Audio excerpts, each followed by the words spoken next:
Hey there, welcome back to some Remnant. We're going to be using the Hangman's Noose in this video. It's an amulet that does a lot with gray health. I do really like it. It has some fun potential as far as unlocking the full potential of other items. I have some kind of issues with it, and I just need to get it off my chest. So this first part is going to be me rambling about it a little bit, sort of ranty, I think, and some of my thoughts about it. If you don't want to hear me do that, cut ahead to where the loadout is and then maybe a boss fight or whatever the heck else I'm putting in here, because I don't know how long I'm going to talk about this. So what does the amulet do? In case you don't know, Hangman's Noose restricts your health to 50% and backfills it with permanent gray health. All incoming damage is fully converted into gray health, and gray health cannot be removed. All the gray health things.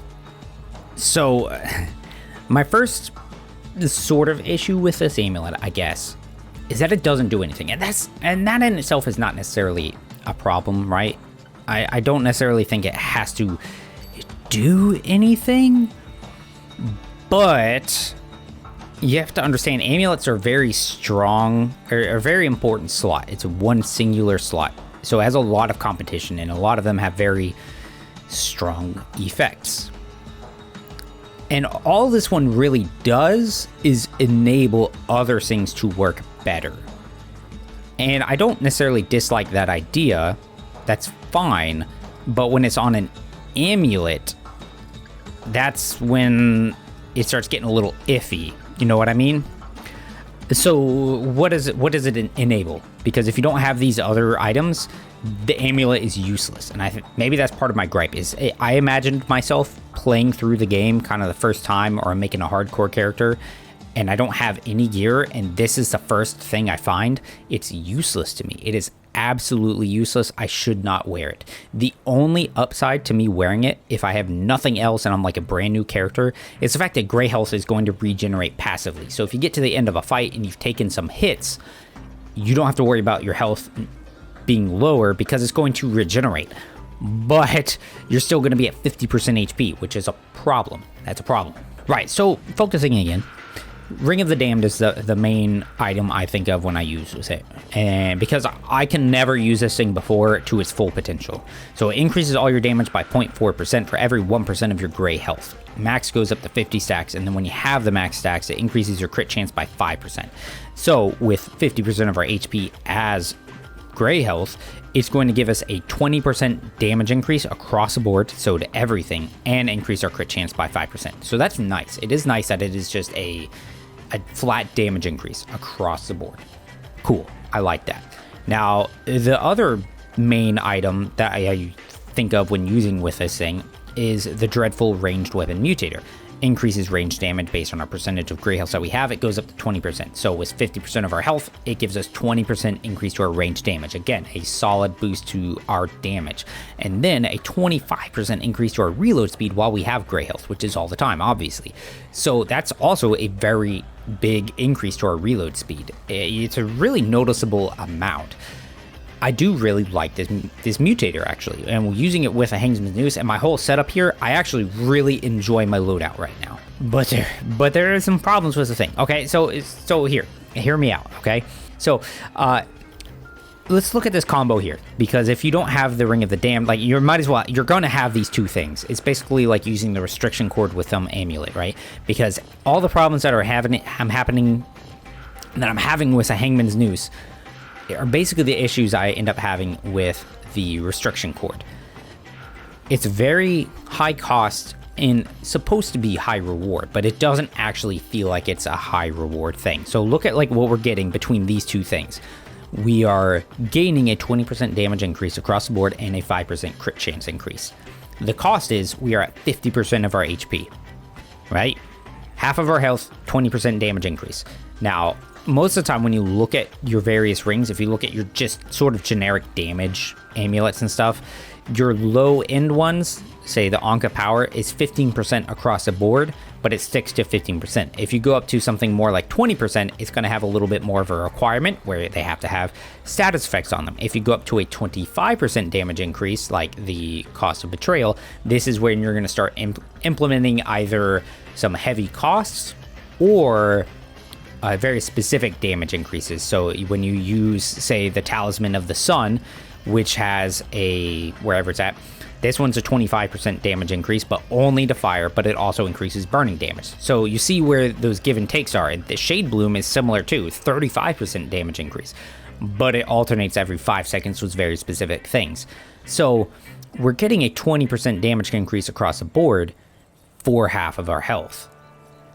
And an extra crit chance. So, I mean, if we compare it to the cost of Betrayal, we get it down to 1 relic, but we're getting 25% damage increase, potential relic recharge, and we could still be using another ring. Like, I just slap on the Burden of the Destroyer. Right, if I wanted to, I could just do Anka Power and trade this out for Burden of the Destroyer. And what are the upsides and downsides? Now I'm doing 30% more damage across the board, and the range on my firearms is decreased. Which, depending on your loadout, is not much of a downside at all. If you're really melee focused, don't care. Mods or status effects, you probably don't care. So the cost benefit between using the Hangman Noose and the Ring of the Damned, it just doesn't seem to add up compared to other things. And even if you then add in the Dreadful Mutator, which is doing another 20% to our weapon, I could just swap this out for another thing and get comparable results. You know what I mean? So I realized while editing that I didn't actually compare this combo of Hangman's Noose and Ring of the Damned with the obvious combo, Restriction Cord with your other various amulets. So, like we said, this is giving us a 20% damage increase and 5% crit chance. What's the Restriction Cord doing for us? Well, it's going to get us 15% extra damage reduction. So right now we're sitting at 63.1. I put this on. I'm now at 71% damage reduction. I trade out the Hangman's Noose, and I could put on the Vengeance Idol. All right, now bad thing is I don't have the Bulwark, so we gotta actually drop this. So I'm actually at 67.5 because I don't have that stack of Bulwark from, what's it called? From the Painless Obsidian. But I've got myself the Vengeance Idol, so 30% more damage across the board. Or I could go with Death's Embrace, which is 25% damage, and I have haste. Or, I mean, I guess if you really wanted to. So, you see what I mean? Like, this is giving me damage reduction, 25% more damage, and haste. What's the other combo doing? 20% damage, 5% crit, and I guess gray health stuff. But see, even though I'm not using the Painless or Painless Obsidian, I can slot in something else. And technically, the Disaster Converters were, so then I put on the Ring of Crisis, but then I can swap this out, and I could go and I could put on the Braided Thorns or something like that. If I really wanted to as well, I could pull out the Downward Spiral for the increase fire rate and range damage stuff, so you could rock that as well. So it doesn't seem even as good as that combo. You know, it's just not quite it. And yep, it doesn't even compare to this one. And so it needs, if it's gonna have that much of a cost, it really needs to feel like I'm getting a big bonus, and it just doesn't feel that way. Because even if I don't know, dude. I don't know. The only thing I could kind of think is, I don't know that I would add much more to the Noose, though. It's a problem, because it has to have these bonuses that are on it. Like, those have to be there. They have to be there. So do you make it better by adding some damage to the Hangman's Noose? Do you add something to it where maybe there's some other healing effects to it to help keep you alive, or damage reduction or something? I don't know. I don't know what you add there. I definitely think the Ring of the Damned should go up to 25%. I think it should be 25%, man. If it's going to require half of my health to be gone to get that bonus, let it be 25%, dude. Because it's barely giving me any more damage than the friggin' Burden of the Destroyer. Right? Am I wrong? Am I wrong in thinking that? If I am, just say so. Like, I could be missing something, because I'm not an expert in this, man. I'm just a dude playing the game, but this is kind of how it feels to me as a casual going through it, right? And then here's the other downside with it, right? It's the same thing with Restriction Cord setups. You're at half of your HP. again, not everything has to be super viable for Apocalypse, okay? Bear that in mind, right? But even on your lower difficulties, that's a pretty big cut. So if you are going to be at half of your HP, that means you have to be probably stacking a good amount of damage reduction, which for some reason it says I have 157% right now. That is totally wrong. I don't know why it says that. So you need to have good amount of damage reduction to try and stay alive, or play perfectly. No big deal. Play perfect or have a lot of damage reduction. But even if you stack a bunch of damage reduction, you still can't take a lot of hits, because even if you're reducing a bunch of damage down to only going from like 100 damage down to like 30 or something weird or crazy, that's still like half of your health, because I'm sitting at right now without a concoction on 71 HP. Not a lot of health that I could easily get comboed down if I make one bad play, right? So that means I have to devote half of my rings into being defensive, and even while devoting those rings into being defensive, I'm still very vulnerable. So it's taking a lot of resources, it's having a really high cost, and the benefit is overall just kind of mid. That's it. That's the end of my ramble. I'm gonna stop now. All right, so what is my loadout? I have this weird headcanon with some cringe alert. I have this idea with Hangman's Noose. I have this outlaw dude. He was strung up at the gibbets by townspeople or something, right? He got caught by the law, but he didn't die. And so now he's like carries around his Hangman's Noose. He's, damned with the ring. He's got his bonded hellhound. I don't know. I have this weird like headcanon thing going on, and I'm going to have the Fargazer, it's the Gaze of Madness, or if I'm using the familiar is like the crow, you picture the gibbets and people like being strung up, and there's crows and stuff, and so I like that idea, whatever. Anyways, actual loadout. Handler. I love the Handler Gunslinger combo. To me, it's one of my favorite archetype combos. Either way, vice versa, Gunslinger, Handler, Handler, Gunslinger. But Handler is going to be nice as your primary because it's going to pick you up. We only have half of our health, so having a little get out of jail free card is really helpful. I would recommend that a lot. Gunslinger, just really fun. We're focused in on range damage. Helps us out with that range damage. Quick Draw is really nice too, especially because Ring of the Damned is going to be giving us a generic damage across the board. So it's increasing our dog's damage, it's increasing our skill damage, mod damage, all of it. That's really nice. Now we've got the amulet, the Hangman Noose. This is making all of our other things possible. We've got the Ring of the Damned. This is increasing our damage by 20% and giving us a 5% increase to our crit chance. Disaster Converter. This is going to give us a shield when we drop below 25% HP, which, spoiler, it's going to be pretty easy to do. So this is going to be a godsend. Now, if you don't have this one, you could run the Ring of Crisis, but if you have both of them, Disaster Converter is better. It's going to give you about 50% more shields than the Ring of Crisis, depending on how much HP you lose. And actually, if you don't have either one of them, you could consider the Amber Moonstone. Gives you damage reduction when you drop below 35%. Not quite as good, but it can do a little bit for you. Next is a Hardened Coil. This is going to be giving us 15% damage reduction since we're at 50% HP. If you don't have that, another option is the Restriction Cord. This will do the same thing. It gives you 15% damage reduction, and we don't have to worry about the downside because we're already experiencing it. Another option in place of those two is the Rusted Heirloom, 2 stacks of Bulwark while you're at or below 50%. So you could use any one of the three, combination of them, whatever you feel like doing. The Rusted Heirloom I found with my setups does slightly less damage reduction, but depending on the armors that you have on and your traits and stuff, it could be more. So I would recommend testing real quick and making sure that it doesn't do quite as much for you. My last ring is my flex one, but I currently have Painless Obsidian in there. We're always having Grey Health on, which means we're always going to have haste, and we're always going to have a stack of Bulwark. Very nice. Other nice options for being at 50% HP and Grey Health stuff. Dreadfont, Grey Health Regeneration by 2, very solid, but you could just go Reserve Boosting Gem. We're always under 50%, so we're always getting 2.5 extra health per second thanks to the Reserve Boosting Gem, so that's a pretty nice choice. The Rock of Anguish will give you movement speed, 10% movement speed increase, and a 15% increase to our reload speed. Very solid. I really noticed a difference. And then if you're not feeling any of those specific ones, just run some damage. You're getting some extra crit chance with the Ring of the Damned. Maybe you should just go Braided Thorns, Probability Cord, Akari Warband, whatever floats your boat. The world is your oyster at that point.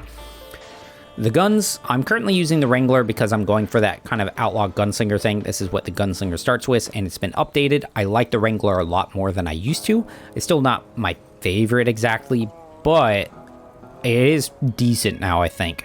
The big thing that we're putting in here, because I have been swapping around the weapon a lot, it's Dreadful. Dreadful is giving us a 20% increase to our range damage because of our gray health and 25% extra reload speed. So with that reload speed, it actually works really nicely, one, with the Wrangler, because you have to reload it shell by shell. So if you end up emptying out the whole thing, you get the full empty magazine reload bonus from the Gunslinger and that extra 25%. So it reloads pretty fast. But you can also, I find that it also works really well with your single shot weapons. The crossbow, Widowmaker, the Twisted Arbalest, Spore Shot, all of those work really nicely. But depending on what you got, if you don't like the Wrangler, use a different one. I don't particularly love the Wrangler. I'm just doing it for the vibes, I guess. Bone Chopper, I liked the idea. Maybe he got chopped down from the Gibbet with the axe. That's why I chose the axe. And the Gunslinger actually starts with a hatchet, so this felt like a better upgrade because it has a better crit chance. Guts gives us a lot of crit chance and bonus damage and stuff for having gray health, so it's a natural pick. Western Classic, because we're a Gunslinger. I put Detonator in there because I just love the idea of these explosive rounds, kind of like the Ghoul from the Fallout series. So it ends up, it's really satisfying. It's really nice. I like it a lot. Something about it just itches some part of my brain. But the Detonator also increases the mod's damage. So the Rotted Arrow right now does count as explosive. So it hits, that's 420 damage. If you take off the Detonator and then you use it again, it explodes. It's going to get a critical hit. Let's charge it back up so you can see the actual number difference. 360. So it's a 60 damage increase. That's a reasonable amount. But it's not, Detonator is not required. You could totally choose something else. The Relic, Broken Heart. This is going to be your best pick. It's going to be giving you 2 health regeneration, and by using it, it's going to automatically put you back at 50% HP. Use the Broken Heart. If you don't have the Broken Heart, choose whatever relic you want at that point. It's up to you. Trait-wise, you're going to need defense stuff. We're at 50% HP, so you're going to need to max out Vigor. I highly recommend drinking a health concoction as well, because you want your HP as high as possible, so that 50% is sort of a manageable number. Of course, I would highly recommend Fortify. I have put points into Bark Skin this time around because I just need to make sure I'm not getting completely one-shot all the time. Now, with bonuses from the Handler giving us movement speed, haste from the Painless Obsidian, I also put a bunch of points in Swiftness, so we're really fast, which is really satisfying. It also works nicely with Footwork, which is great, and because I have the dog, I do have Rugged. Past that, kind of use what you want. Oh, Bloodstream. Bloodstream, 3 health per second. All of our damage and missing health is gray health. 3 health per second is way better than 1.5 per second from regrowth. Use Bloodstream. But of course, if you don't have Bloodstream, use regrowth, maybe some triage, combination of some lifesteal maybe. It's up to you, right? Make it work for there. Relics and fragments, prism stuff. So this is my ranged prism that I've been slowly working on. It's got a lot of extra range damage bonuses. It's giving us a lot, actually, now. At this point, it's giving us a lot of extra bonuses. The fragment-wise, though, I've continued to lean into damage. However, if you are running a prism and it is giving you a lot of damage bonuses, it might be worth it for you to put a bunch of defensive fragments in there to keep maxing out your HP a little bit more, giving you more damage reduction, or go vice versa. Get some damage bonuses on your fragments and run a defensive prism to try and help keep you alive. Actually, something I want to look at. I want to look at legendary fragments or fusions or something real quick and see if there's something that would be really good for this setup. Ooh, Gigantic could be nice. All right, so a couple as I look through this. Allegiance, not Allegiance. Bodyguard could be interesting. Cannot be one shot while at max health capacity. Depending on how it understands max health, that could work out nicely for you. Gigantic could be really good, an extra 50 health and stamina, so that'll make you have more decent half health, so that could be really worth it. Impervious could be really helpful, giving you 30% increase to your damage reduction. Steel plating could be helpful, giving you increase to your armor by 150, so you're more damage reduction. Things like that could be helpful depending on what you've got. All right, how long has it been? 22 minutes. Jesus. All right, let's go fight the Corruptor, I guess, because that's where I'm at again. All right, so I haven't been using the Madness. Oh, I went the wrong way. Oh, no, get out of that. That's a one shot, I'm sure. I have not been using the Fargazer mod because I just haven't. I've been enjoying Familiar. I've been enjoying the Skewer mod. I have some ideas in my head, cheesy, thought process where I'm like, oh, this is the wood that he used from his gibbet and he turned it into a terrible weapon on his gun, So I thought that was cheesy and fun. The Fargazer, I'll have to double check it again now. But when I did a little test earlier, it looked as though the Fargazer damage was affected by the Ring of the Damned damage bonus, which is really nice, actually. Come on, go down, please.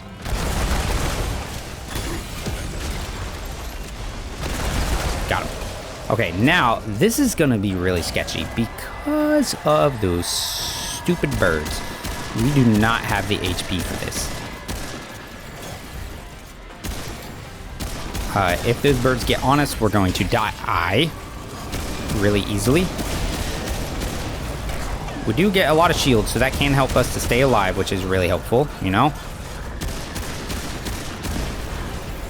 I rolled that a little early, but turns out I was gonna be totally okay. I have to be careful, though. That dude is probably gonna move, so I need to run.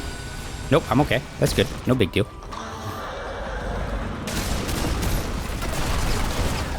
Watch out for that roll. Go back over to you.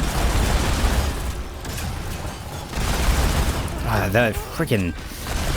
I love the Western Classic, dude. I think it's so much fun.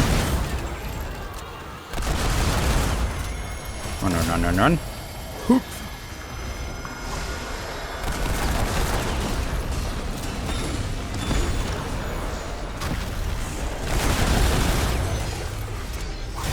Really? Alright. Mess him up.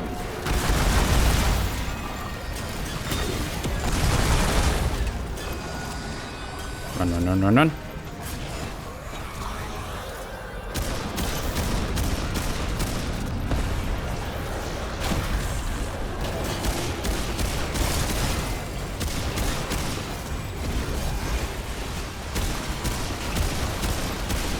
Could you die, please? Thank you. Now we get this dude.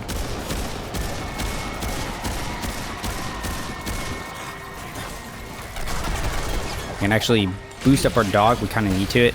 The one thing that's really nice about this relic too is because it activates faster, you could rock it with Glutton and have really fast relic usage, which would be a pretty fun combo. Overall, pretty clean fight, not too bad. The setup is decent. The problem is, again, you're at 50% HP. We do okay damage. Overall, you're just gonna have more fun with this on a lower difficulty. You could do okay, but like, it requires you to play really well to not get one shot. The Disaster Converter does a lot of heavy lifting for us. If you paid attention in that fight, it was doing a lot of work for us when those birds were coming in and swooping on us. The dog can do a lot of work for us. If you end up putting with the extra aggro skill on him, he can pull a lot of heat off of you to keep you alive. So I do really like this setup. I think it's a lot of fun. I didn't notice Fargazer, I feel like really wasn't doing that much. I would have preferred to use Familiar, I think. But I like the look with the root stuff on there more, especially because our arm just kind of like flows into it. See how it goes right into it? It's like the gun is a part of our arm. So I don't know. And another thing to consider too, I mean, so right, do multiplayer. Multiplayer is going to be harder than by yourself, right? The enemies are enhanced, they have bigger HP, they have more damage. So, I mean, that's done because you're playing with multiple people. More people are doing more damage, you can do some other crazier combos. So, of course, the game is considering you both to be dealing damage. So, you're not going to smoke things like you would in single player. But the other thing to consider is because you're still at 50% HP, you're much more likely to get one shot or two shot when you're playing multiplayer because the enemies are doing so much more damage. So it makes it so much harder to do when you're doing multiplayer. I don't know. I like it, but I think it needs something a little bit more. That's it. I need to stop and stop talking for a second because my throat hurts. And I guess final things too. I haven't put anything up this past week. I've been kind of sick, trying to fight that off. And then work, of course, before Thanksgiving break tends to be a little more hectic. So been dealing with that. But I have one idea. You guys let me know, for those of you who are interested and want to know. I've been jamming a bunch of leaking gemstone things. I have a bunch of weapons I like to use with it. I don't necessarily want to do 3 separate videos all using the leaking gemstone but with different weapons. So I kind of want to do them all as one video, but if you'd rather see multiple videos for those 3 things, then I don't know, just say what you would prefer in the comments or something, and I'll see what I can make happen. But until the next one, thank you guys for checking it out. Hope you enjoyed it. Always appreciate it when you do. And until the next one, take care.